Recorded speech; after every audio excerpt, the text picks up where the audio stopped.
Olá, seja muito bem-vindo a mais uma aula do nosso curso de Teoria da Computação. Nesta aula, vamos falar sobre as máquinas de Turing com fita limitada. Então, a máquina de Turing com fita limitada é um dispositivo não determinístico de reconhecimento de cadeias com as seguintes extensões em relação aos autômatos finitos ou aos autômatos com pilha. Então, vamos lá. A primeira extensão é que a fita de trabalho, a fita de entrada, ela possui comprimento igual ao comprimento da cadeia de entrada. Nenhuma novidade até aí. Só que agora, essa fita de entrada, ela é acrescida de dois símbolos especiais que não pertencem ao alfabeto de entrada. E esses símbolos, esses delimitadores, eles vão indicar o início e o término da cadeia. Tá? Okay? Segundo, o cursor de acesso, ele pode se deslocar agora tanto para a esquerda quanto para a direita. Vocês lembram lá que nos autômatos finitos e nos autômatos com pilha, o cursor ele só andava para a direita. Agora, na máquina de Turing com fita limitada, esse cursor ele pode ir tanto para a esquerda quanto para a direita. Okay? Claro que ele vai se movimentar dentro desses dois delimitadores aqui, definidos aqui nesse ponto 1 aqui. Tá? E outro detalhe, terceiro detalhe, é que o cursor de acesso ele serve tanto para ler quanto para gravar na fita de entrada, né, ou na fita de trabalho. Tá? Então veja que antigamente, lá nos autômatos finitos e no autômato com pilha, a fita de entrada eu só podia ler da fita de entrada. No caso dos autômatos com pilha, além da fita de entrada eu tinha a própria pilha, né, no qual eu escrevia. Então aqui não, aqui na máquina de Turing, né, com fita limitada, eu não tenho a pilha, porém eu posso escrever na fita de entrada. Então serve tanto para leitura quanto para gravação. Então com isso daí a gente consegue observar que a máquina de Turing com fita limitada, ela já é uma máquina, já é um autômato mais geral do que os autômatos vistos até aqui. Tá? Então formalmente uma máquina de Turing com fita limitada é definida como uma ótupla, né? Acho que aqui são 8 elementos, né? Onde eu tenho um conjunto finito de estados, eu tenho o meu alfabeto de entrada, né? Que é composto por um conjunto finito de símbolos. Agora eu tenho um outro conjunto aqui, que é o conjunto de símbolos que serão gravados ou lidos na fita de trabalho. No caso aqui, esse conjunto, eu tenho aí também os símbolos do alfabeto. Eu posso ter também outros símbolos, além dos símbolos do meu alfabeto de entrada. Ok? Aí eu tenho também agora uma função de transição que compreende os seguintes mapeamentos. Então eu vou ter aqui, né, dado que eu estou em um determinado estado e tem um símbolo lá na minha fita de trabalho, tá? Eu vou ter que escrever um símbolo, né, na minha fita de trabalho, substituir, vou ler aquele símbolo e escrever, vou avançar o cursor. Agora o cursor ele pode avançar, né, ele pode ir, na verdade, tanto para a esquerda quanto para a direita, tem que ser definido, e claro, novamente, eu posso escrever um símbolo na fita de trabalho. E toda vez que eu tenho, agora isso aqui é importante, quando eu tenho um delimitador à esquerda, esse cara aqui, né, esse símbolo menor, eu vou utilizar para ele representar como delimitador mais à esquerda, ou seja, ele vai ser posicionado mais à esquerda. Ele vai indicar, então, início da cadeia. Então, toda vez que eu estou em um determinado estado e eu estou no início da cadeia, tá, eu vou escrever novamente esse mesmo símbolo e vou deslocar o cursor para a direita. E o mesmo raciocínio vale agora para o símbolo mais à direita.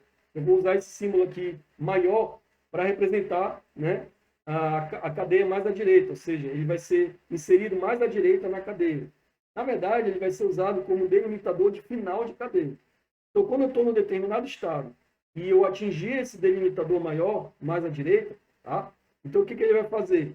Ele vai manter esse símbolo, né? Ele vai escrever esse símbolo lá e vai recuar o cursor, ele vai trazer o cursor para a esquerda. Tá? Q0 é o estado inicial. Tá? Já falamos desses símbolos aqui. Né? No caso, o maior ele é posicionado mais à esquerda. Aliás, o menor é posicionado mais à esquerda e o maior é posicionado mais à esquerda da cadeia. Tá certo? Aí aqui eu tenho também um conjunto de estados finais, tá? Que pertence ao nosso conjunto de estados finitos. Ok? Então, vamos falar aqui da transição. Né? Então, nós temos aqui as seguintes ações que devem ser tomadas a cada transição.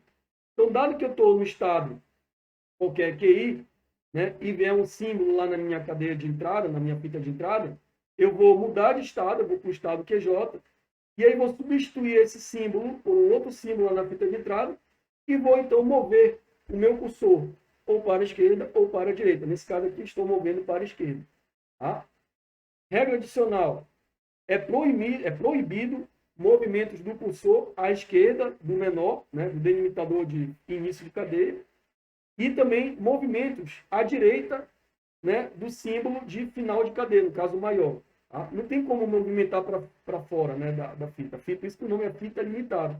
Ela é delimitada nessa fita de trabalho por esses dois elementos aqui, o menor e o maior.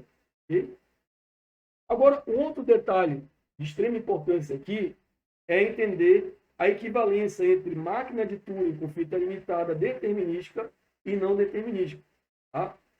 Essa equivalência ainda é um problema em aberto, quer dizer, não se sabe se ao não determinismo aqui aumenta o poder computacional da nossa máquina de Turing com fita limitada. Tá? É diferente lá, nós vimos lá nos autômatos finitos, que nos autômatos finitos o não determinismo ele não vai impactar no aumento da capacidade de reconhecimento do autômato. Na verdade, nós vimos que um autômato finito determinístico é equivalente a um autômato finito não determinístico. Tá? Já nos autômatos com pilha, a questão do não determinismo ele vai sim impactar no poder computacional do autômato. Na verdade, ele vai aumentar o poder computacional do autômato. Então, lá nos autômatos com pilha, né, nós vimos que o não determinismo ele influencia. E, ou seja, um autômato com pilha determinístico, ele não é equivalente a um autômato com pilha não determinístico. Por outro lado, aqui, no estudo das máquinas de Turing com fita limitada, isso aí é um problema em aberto. Não conseguiu provar nem que sim, nem que não. Né? Ou seja, não sabe ainda se são formalismos equivalentes. Ok? Em relação à configuração de uma máquina de Turing com fita limitada, ela é denotada por essa tripla aqui. Eu prefiro explicar essa parte da seguinte maneira. Então, imagina a fita de entrada. Tá? É como se eu fizesse uma divisão nela. Tá? Então, eu vou ter o lado esquerdo dessa fita, que vai inicialmente estar vazio, e o lado direito dessa fita, tá? Que vai estar ali com exatamente a cadeia de entrada. Tá? É só uma imaginação, tá certo, pessoal? Isso não acontece na prática, tá? Na verdade, a fita é única, não acontece essa divisão, é só uma forma de pensarmos na configuração. Tá? Então, o que vai acontecer? Do lado esquerdo, né, dessa fita, ou seja, representada aqui por alfa, eu vou ter inicialmente apenas um símbolo, né, um delimitador de início de cadeia, né? Delimitador de início de cadeia, representado aqui pelo menor. E do lado direito, inicialmente eu vou ter toda a fita, toda a cadeia de entrada, mais o símbolo delimitador de final de cadeia, representado aqui pelo maior. À medida que as movimentações vão acontecer, à medida que o cursor vai, né, se movimentando e eu vou consumindo o símbolo da minha fita de entrada, do lado direito, eu vou copiar esse símbolo, então, para o lado direito, ou vou escrever, né, do lado esquerdo, perdão, eu vou escrever esse cara do lado esquerdo, ou vou escrever um outro valor do lado esquerdo, certo? Que seria o funcionamento de eu estar substituindo aquele símbolo, né, que está na fita de entrada por outro símbolo, que pode ser, inclusive, ele mesmo. A gente vai ver tudo isso aqui na prática, mas já tenho isso em mente. Tá? Então, notem aqui que tanto o menor quanto o maior, eles podem ocorrer cada um no máximo uma vez entre alfa e beta aí, sempre nos respectivos extremos. Tá? Se não entendeu agora, a gente vai ver um exemplo e isso vai ficar bem claro para vocês. Por enquanto, só imagine que eu tenho, então, estou no estado, tenho o elemento que está na minha fita de entrada. Tá? Eu vou consumir esse elemento e vou ter que seria o lado direito, né? Imaginação aqui, imaginativo aqui, e eu vou escrever algum símbolo aqui do lado esquerdo. Tá? Então, pense nesse momento, nesse cenário aí. Então, a configuração inicial, como eu falei para vocês, ó, do lado esquerdo, né? Vamos supor, eu tenho apenas o símbolo delimitador de início de cadeia, e do lado direito eu vou ter exatamente aqui o gama com o símbolo de delimitador de final de cadeia. Né? Q0 é o nosso estado inicial. Tá? E o cursor, ele sempre vai ser posicionado no primeiro símbolo da nossa cadeia de entrada. Tá? Ou seja, ele vai ser posicionado mais à esquerda da nossa cadeia de entrada. Okay? E a configuração final? A configuração final, eu vou ter aqui, né, lambda e mi aqui, né, como sendo representantes desse cenário que eu falei do lado esquerdo e do lado direito. Né? Ou seja, do lado direito aqui, eu vou ter uma situação em que eu vou atingir um estado final, aí eu vou ter o delimitador aqui, ele vai retornar para a esquerda, vocês vão ver isso daí, e aí vai ter uma situação que eu não vou ter transição. Eu estou nesse estado que é, e aí eu não tenho uma transição. O que acontece com a máquina de Turing? Ela vai parar, e como ela parou no estado final, então ela vai reconhecer essa cadeia. Okay? Em relação à movimentação, ao processo de computação da nossa máquina de Turing, a gente vai novamente usar esse símbolo aqui para denotar uma relação sobre as configurações dessa máquina. Tá? Então, é basicamente essa situação aqui, de configuração. Dado que eu estou numa determinada configuração, né? Aí eu vou migrar para um novo estado, então eu saio desse estado, vou para um novo estado aqui, que é N, ok? E aí aqui eu vou ter uma nova configuração do lado esquerdo, né, dessa fita, vamos supor que eu avancei o cursor, né? Como se tivesse avançado o cursor para a direita ou avançado o cursor para a esquerda. Então eu vou ter uma configuração diferente, né? E aí o dispositivo ele vai parar quando a função de transição não estiver prevista para o par estado e o símbolo de entrada corrente. Ela vai parar. E aí, claro, de novo, se ela parar no estado que é final, então a cadeia é aceita. Caso contrário, a cadeia ela é rejeitada. Então tem que ter muito cuidado com isso daí. Bom, aqui é para falar da linguagem aceita por uma máquina de Turing, que é, na verdade, o conjunto de todas as cadeias que são capazes de conduzir o dispositivo, desde sua configuração inicial até uma configuração final qualquer, agora, sem a possibilidade de movimentação adicional, ou seja, sem um mapeamento lá na função de transição. Tá? Então, aqui tem aqui a definição, né, de uma linguagem aceita por uma máquina de Turing. E também aqui nós temos a condição de parada, né, que eu já falei aqui, que é aquela que eu não tenho, né, ele vai estar numa situação no par estado, né, e símbolo que está na fita de entrada, que o cursor está apontando, se não tiver a definição de uma transição para esse par de estado em cima que está na fita de entrada, a máquina de Turing ela vai parar, né, e aí o reconhecimento vai depender em que estado ela parou, se é um estado final ou se é um estado final. Se é um estado final ou se é um estado não final. Tá? É o que ele fala bem aqui. Né? As configurações finais são caracterizadas quando não há transição possível de ser aplicada na configuração corrente e o estado corrente é final, não importando a posição do cursor. Né? Então, ó, isso aqui é interessante. Ó. Não importa a posição do cursor de acesso. Tá? Ele parou lá em uma determinada posição, não importa. Importa aí é analisar se o estado que ele parou é final ou não. Tá?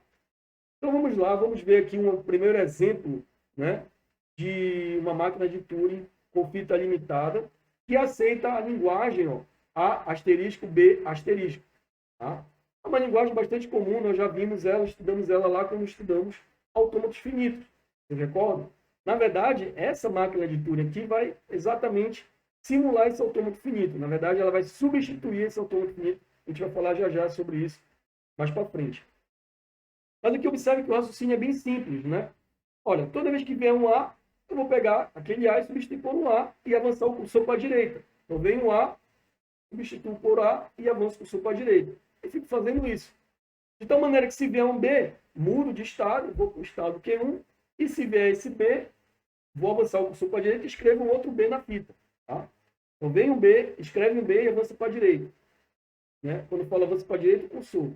E ele fica nesse processo. Toda vez que vier um B, ele vai avançando aqui para a direita e vai escrevendo esse B por outro B. Tá? E aí, pessoal, o que vai acontecer? Quando vier um símbolo delimitador à esquerda, né, significa que ele atingiu, né, esse símbolo maior, significa que ele atingiu o final da cadeia. Né? E aí, quando ele atinge o final da cadeia, nós já vimos isso lá na definição do autômato, ele tem que voltar para a esquerda. Na verdade, ele escreve de novo esse símbolo e volta para a esquerda e vai para Q2. Tá? E aí, quando ele chega aqui, né, que ele vai ver de novo um Bzinho lá, e como ele voltou para a esquerda, o cursor vai voltar para a esquerda, né? Ele vai ver de novo um Bzinho, na verdade, ele não vai ter a transição, né? A transição não está mapeada aqui, porque não é definida. O que vai acontecer com a máquina de Turing? Ela vai parar, tá? E vai aceitar essa cadeia, tá certo? Porque ele atingiu o estado Q2. Perfeitamente? É claro que aqui também está previsto o quê? Está previsto aqui o final, uma cadeia vazia, né? Se a cadeia estiver vazia, ele vai direto aqui para Q2 também, tá certo? Porque aqui, como A, B asterisco, né? A asterisco, B asterisco, então a cadeia aqui vazia, ela é admitida nessa linguagem. Então, isso aqui está representado por essa transição aqui de Q0 para Q2, tá? Então, é bem simples essa máquina de Turing aí. Então, a gente pode... Como é que seria a computação dessa máquina de Turing, por exemplo, a cadeia AA, B, B, B, B, né? 3 Bs aí. A gente já viu que aqui ela é uma cadeia que pertence a essa linguagem, né? Então, ele começa aqui o reconhecimento, o processamento. Então, é mais ou menos o que eu falei para vocês. É como se o lado esquerdo, né? Imagina aqui. É só uma imaginação, tá certo? Na prática, o que está acontecendo é que eu tenho uma fita de entrada e o cursor está se deslocando para a esquerda e para a direita. Tá? E a gente vai ver, inclusive, um exemplo mais para frente, exatamente uma simulação mais visual do que acontece na prática. Aqui é só para vocês entenderem essa forma de representação aqui do processamento de uma máquina de Turing. Ok? Bom, dado que eu estou em Q0 e vem o A, o que acontece? Ele vai continuar em Q0, aí ele desloca o cursor para a direita. Quando ele desloca o cursor para a direita, é como se agora eu tivesse aqui ó, um A. Né? O cursor foi para a direita aqui, é como se tivesse agora um A para a esquerda aqui. Né? Tá certo? O A está para a esquerda aqui. Porque quando ele vem um A, o que ele faz? Ele escreve um A, ele mantém um A na fita. Ó, vem um A, ele mantém esse A aqui na fita e vai para a direita. É como se o cursor tivesse deslocado para a direita, né? E o A ficou para trás agora, ficou aqui para a esquerda. Por isso que eu falei que divide a fita entre esquerda e direita aí. Tá? Espero que vocês tenham entendido isso. Então, dado que eu estou em Q0 e vem um A, aí de novo, ele vai manter-se em Q0, desloca o cursor para a direita e mantém o A lá na fita. Ele apaga e escreve de novo o A. Né? É o mesmo raciocínio. Tá vendo? Aí, dado que ele está em Q0 e vem o B, o que ele faz? Ele vai se deslocar agora para Q1, ó. Vamos analisar aqui. Ó. Ele está em Q0, vem o B. Então, ele escreve o B na fita de entrada, né? E desloca o cursor para a direita e vai para Q1. Tá? Aqui, ó. Deslocou o cursor para a direita e foi para Q1. Tá aqui. Tá aqui, ó. Cursor agora e jogou aquele B para trás, né? Certo? Jogou o B para trás, entre aspas, tá, pessoal? Okay? Agora, dado que ele está em Q1 e vem o B, novamente, ele avança o cursor para a direita e continua em Q1. Tá? Novamente vem o B, avança o cursor para a direita e se mantém em Q1. Tá? Aí agora eu tenho o quê? O delimitador de final de cadeia, o maior. Então, dado que eu estou em Q1 vem maior, o que ele faz? Ó? Ele vai para Q2. Tá?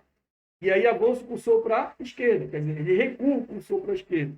Quando ele volta o cursor para a esquerda, é como se o Q1 andasse para cá agora. É como se eu jogasse o B de volta para a direita aqui, porque o cursor andou. Então eu jogo de volta aqui o B. Tá? Deu para entender? E agora eu tenho a seguinte configuração. Eu estou em Q2 e vem o B. Quando eu estou em Q2 e vem o B, eu não tenho essa transição. Tá? O que acontece com a máquina de Turing? Ela vai parar. Tá? E agora eu vou observar. Q2 é estado final? Sim, é estado final. Como ele parou no estado final, então a cadeia ela é reconhecida. Tá certo? Vamos ver esse outro exemplo aqui de uma cadeia que é rejeitada. Então, vamos supor que eu tenha a cadeia aqui, AABA. É perfeitamente aqui visível que essa cadeia não é aceita pela linguagem. Né? Por quê? Aqui ó, veio A, A, B e depois veio A. E não pode, porque a linguagem é A asterisco, B asterisco. Correto? Então, quando eu fizer o processamento, ele vem fazendo Q0A, avança para a direita, Q0A, avança para a direita, Q0B, muda de estado, né, e avança para a direita e vai para Q1. Tá? Quando ele chega em Q1 aqui, ó, ele vem um outro A. Né? Se a gente voltar aqui, Q1A, ó, tem essa transição aqui, Q1A? Não, né? Não está definida essa transição. O que acontece com a nossa máquina? Ela vai travar, né? Ela vai parar, e aí eu vou ver que esse estado Q1 não é estado final, então essa cadeia será rejeitada. Ok? Então, esse exemplo aí, nós já comentamos isso, esse exemplo de máquina de Turing com fita limitada, ele pode ser utilizado em substituição aos autômatos finitos, só que com um custo maior de processamento, né? Porque eu vou ter que fazer essas substituições, aí então eu tenho um custo maior. E outro detalhe que é bem legal da máquina de Turing com fita limitada aí, é que elas podem também ser empregadas como mecanismos de transdução. Vamos lá, exatamente como funcionavam os transdutores finitos. Então, imagine o seguinte, pegando o exemplo anterior, né, vamos supor que a gente substituísse as transições. Então, quando eu escrever, então, dado que eu estou em Q0 e vem um A, eu continuo em Q0 e escrevo um A. Vamos supor agora que, ao invés de escrever um A, eu escrevo um B. E aqui, ao invés de escrever um B, eu escrevo um A. E aqui, ao invés de escrever um B, eu escrevo A. Então, eu troco de posição. Onde tinha A, eu coloco B, e onde tinha B, eu coloco A. Então, esse processamento, então, vai fazer um mapeamento dos elementos do conjunto A, asterisco, B, asterisco, para os elementos do conjunto B, asterisco, A, asterisco. Eu faço o quê? O reverso. Tá? Então, perceba aí que as máquinas de Turing com fita limitada, elas podem ser perfeitamente utilizadas como transdutores finitos. Tá certo? Agora, vamos ver aqui um outro exemplo, né? E aqui, nesse exemplo, nós temos uma linguagem bastante conhecida nossa aqui, que nós já falamos algumas vezes aqui no curso, que é a linguagem do duplo balanceamento, né? ANBN, só que aqui com N maior igual N maior que 1, né? N maior que 1. Então, na verdade, aqui, se o N é maior que 1, a menor cadeia dessa linguagem seria a cadeia AABB, né? Que aí o N vai ter que ser igual a 2, tá certo? Então, a menor cadeia aqui seria AA ou BB, tá certo? E aqui, qual é a ideia? Qual é a estratégia, então, para se implementar uma máquina de Turing para representar essa linguagem? Então, a ideia é o seguinte, o raciocínio dessa máquina seria, tá, toda vez que vier um A, okay, eu tenho que ver se vem um B. Toda vez que vem um A, eu vejo se vem um B. Vem um A, tem que ver se vem um B. Vem um A, ok? Então, eu tenho que andar na minha fita, né, de entrada, na fita de trabalho. Se vem um A, eu tenho que procurar esse B. Marco B e volto, pega outro A. Marco A, vou buscar outro B. Tá? Então, ele vai fazendo esse jogo, né? Achou, né, de verificação. Achou um A, vê se tem um B. Achou um A, vê se tem um B. Se ele achou um A e não teve um B, então acaba aqui, né, dando erro, ou seja, essa cadeia deveria ser rejeitada. Imagina então a questão: abrir um parênteses, tem que fechar um parênteses. Abrir um parênteses, tem que ver se fechou o parênteses. Tá? Essa é nesse sentido que funciona essa máquina. Então, toda vez que aparecer um A, né, ele vai substituir esse A por um X. Olha aqui na tela, ele vai substituir esse A por um X. Tá? E aí, ele vai procurar o B. Quando ele encontrar o B, ele vai percorrendo a fita. Quando ele encontrar o B, ele vai substituir esse B por um Y. Aí ele retorna, aí ele volta, acha outro A, substitui um A por X, vai para frente, vai para a direita, achou o B, substitui um B por Y, volta e vai fazendo esse processamento até que não tenha nem A's nem B's mais para serem analisados. Okay? Então é isso que ele faz aqui. Acho que eu tenho aqui a representação visual dele, fica mais fácil de entender. Ó. Então, fazendo aqui de novo. Quando ele encontra um A, aí ele encontrou um A, ele tem que procurar um B. Tá? Ele tem que procurar um B. Tá? E aí ele achou o A, tem que achar um B. Ele vai avançando o A aqui, ó. Um A, tem que achar um B. Tá? E depois ele volta, vai encontrar, ó, aqui em Q12 ele vai voltar para a esquerda aqui, até encontrar o quê? Um X. Né? Porque o A ele vai ser substituído por X. Aí ele volta aqui, ó, para Q0. Tá? Ele volta aqui para Q0. Tá? E aí, ele começa o processamento de novo. Achou um A, tem que procurar o B. Aí, se achou um A aqui, marca com X, procura o B, marca com Y e volta. De tal maneira que quando ele encontrar um Y aqui, ó, né, fazer esse caminho aqui, sem encontrar um Y, ele vai para a direita, fica achando Y e Y, até que ele encontra o delimitador, né, encontra o delimitador de final de cadeia, ele substitui por, né, pelo próprio delimitador e volta para aqui para a esquerda e chega aqui 4. Aí ele vai então chegar nesse estado final aqui. Agora, se ele achar, quando ele achou um X e encontrou um B, né, ou se ele começou com B, porque não pode começar com B, pela nossa linguagem aqui é ANBN, né? Então, se ele começar com B aqui, ele vai para esse estado Q5. O que é esse estado Q5? É o estado que se a máquina de Turing cair aqui, significa que essa cadeia não pertence a essa linguagem. Tá? A mesma coisa, se ele achou um A aqui e depois não achou um B, né, chegar no final da cadeia e não encontrou um B, então ele também cai aqui em Q5, ou seja, essa máquina aqui vai chegar nesse estado aqui e a cadeia vai ter que ser rejeitada. Okay? Vamos ver aqui um exemplo de processamento dessa máquina de Turing. Vamos supor aqui que eu tenho essa cadeia AABB. Então aqui, olha, está mais visual, né, do que os exemplos anteriores. Então vocês vão ter que ler isso aqui, ó, daqui, ó, de baixo para cima, da esquerda para a direita. Então, tá? Então, inicialmente, eu copio, ó, a minha cadeia para a fita de entrada, acrescento os dois delimitadores, o maior e o menor. Esse aqui é de início de cadeia e esse aqui é de final de cadeia. E eu posiciono o cursor mais à esquerda na minha cadeia, né, no símbolo da minha cadeia. E inicio aqui em Q0. Tá? É assim que é a configuração inicial. Perfeito? Então, dado que eu estou em Q0 e venho A, o que acontece? Vou pegar esse A, vou substituir por X, vou avançar o cursor para a direita e mudar de estado Q1. Seria exatamente essa transição aqui. Ó. Dado que eu estou em Q0, venho A, substituir o A por X e avanço o cursor para a direita. Aqui o cursor foi para a direita. Tá? O que ele vai fazer agora? Ele vai, dentro de Q1, ele vai ter que buscar o B. Né? Então, ele vai pegar esse cursor aqui, ó, vai escrever o A novamente, ó, ele não mexe, avança o cursor para a direita. Opa, achou o B, não foi? Como ele achou o B, ele vai então marcar esse B com Y, tá? Ele vai voltar o cursor para a esquerda aqui, ó. Ele volta o cursor, ele vai fazer a volta agora, né?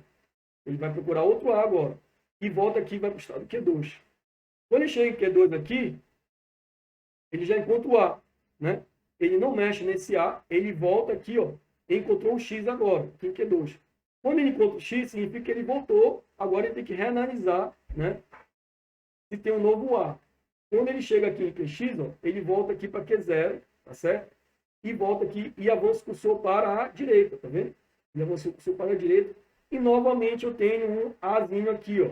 Novamente eu tenho esse A. O que ele faz? Vai de novo aqui para Q1, substitui o A por X e agora ele tem que procurar o B. Então ele encontrou o Y, depois ele encontrou o B finalmente aqui. Né? Ele vai avançando para a direita até encontrar o B.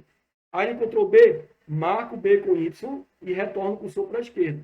Agora ele tem que fazer de novo essa volta aqui. Né? Retorna o cursor para a esquerda, né? Tá certo? Ele volta para a esquerda aqui, não mexe, né, na fita, ele volta para a esquerda. Né? E agora novamente ele tem um X aqui. Ó. Perfeito? Novamente ele tem um X. Aí ele volta então para Q0 e avança o cursor para a direita. Nesse momento aqui, ó, que ele está em Q0 e tem um Y, o que ele vai fazer? Dado que ele está em Q0 e tem um Y, né, ele está bem aqui nessa situação. Q0 e Y, ele avança o cursor para a direita. Tá? Aí ele avança o cursor para a direita. E aqui ele vai então para Q3. E novamente aqui em Q3, eu tenho um Y. O que ele faz? Ele escreve o Y e vai para a direita. Quando ele vai para a direita aqui, né, o que nós vamos ter agora? Eu vou ter que Q3. Né, ele vai estar no estado Q3. E agora o cursor vai estar marcando o delimitador de final de cadeia. Então, ele vai usar exatamente essa transição aqui. O que ele faz, então? Ele pega, escreve de novo o próprio delimitador, ele mantém o delimitador, só que o cursor agora ele posiciona à esquerda. E aí agora vai chegar no Q4.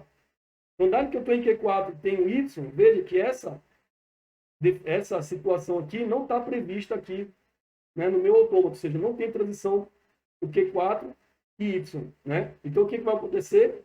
O nosso, falei autômato, né? A máquina de Turing não deixa de ser um autômato, tá? Então, a máquina de Turing, ela vai, aqui nesse momento, ela vai parar, ok? Ela vai parar, e como foi atingindo o estado final, né, que é o estado Q4, então, essa cadeia será aceita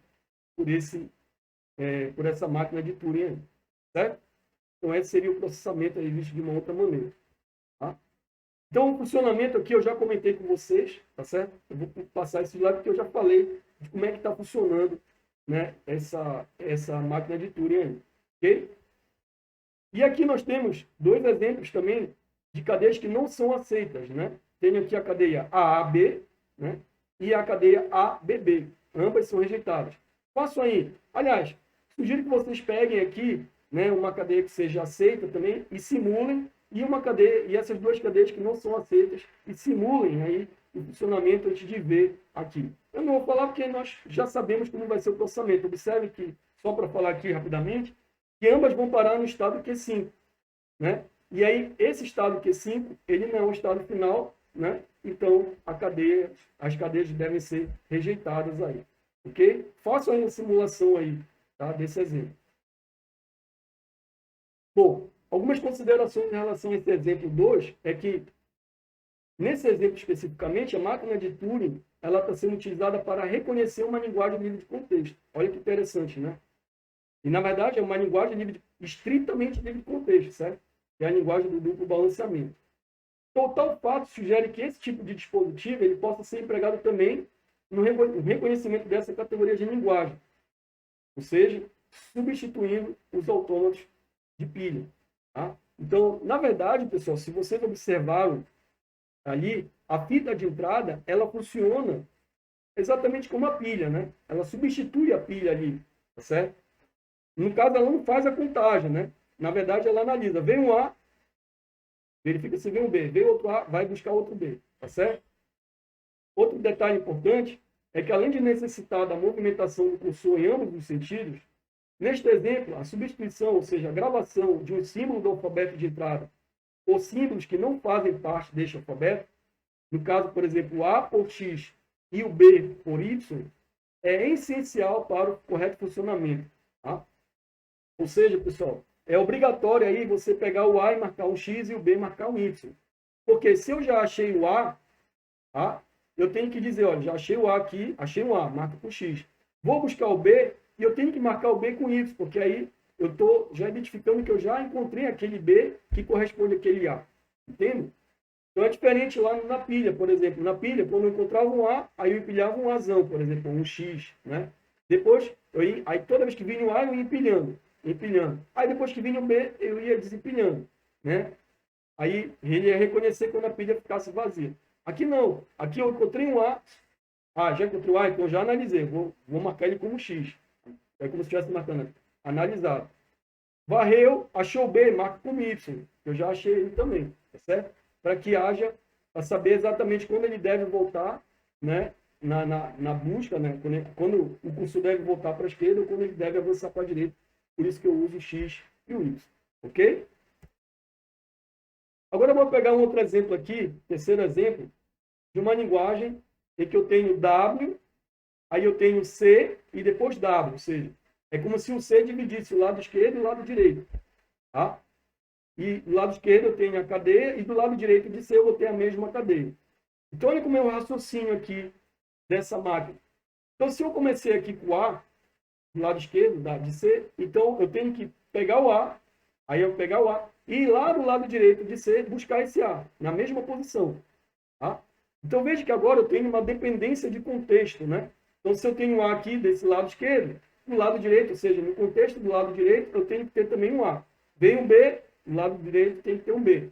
Vem um outro A, do lado direito vou ter que ter um A. Tá? Então, eu vou fazendo essa brincadeira, né? Esse jogo aí de contexto. Vem um A do lado do contexto esquerdo, tem que ter um A no contexto direito de C. Perfeito? Então, é isso que ele vai fazer aqui exatamente. Ó. Se vem um A, né?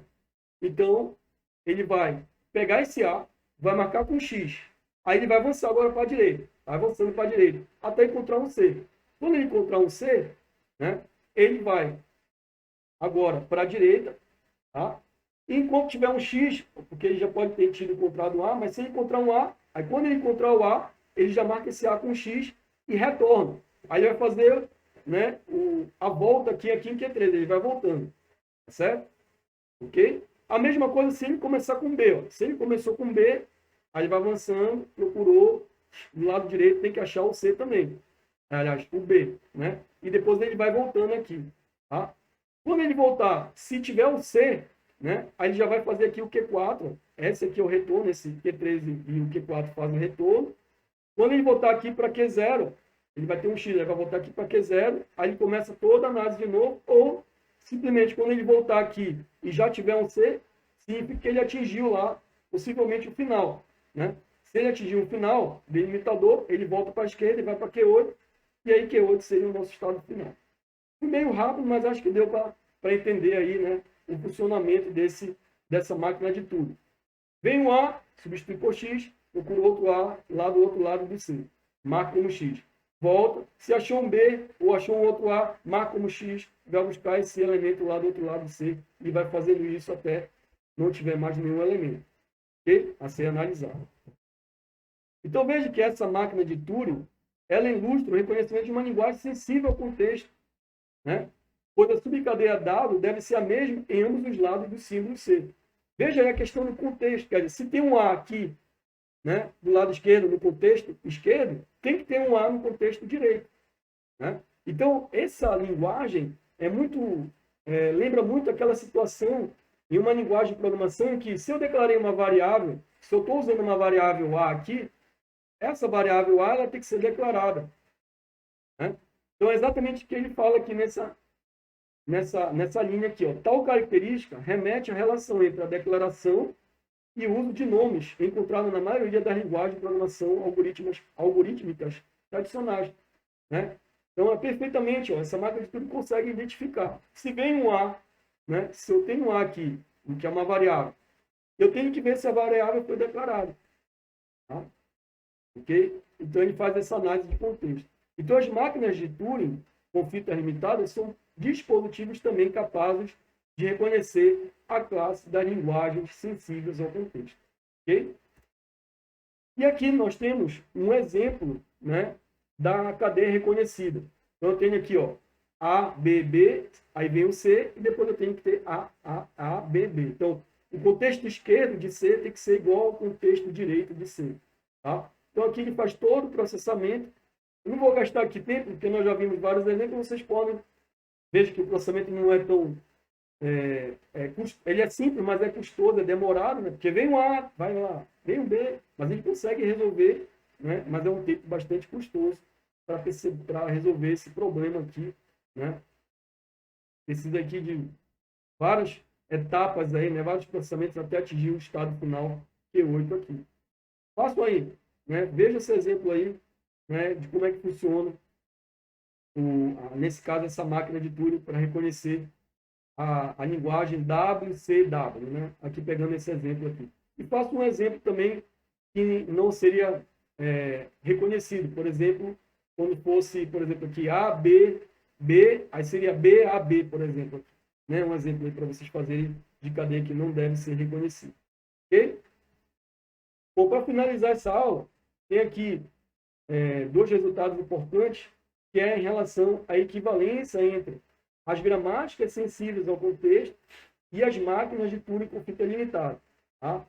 Nós vimos que as linguagens sensíveis ao contexto, elas podem ser muito bem formalizadas através das gramáticas sensíveis ao contexto. Tá? Então, as máquinas de Turing com fita limitada correspondem ao dispositivo de reconhecimento associado às linguagens sensíveis ao contexto. Ou seja, as gramáticas sensíveis ao contexto seriam os mecanismos geradores das linguagens sensíveis ao contexto, e as máquinas de Turing com fita limitada seriam exatamente os dispositivos reconhecedores dessas linguagens. Tá? E aí existe, então, uma equivalência entre esses formalismos.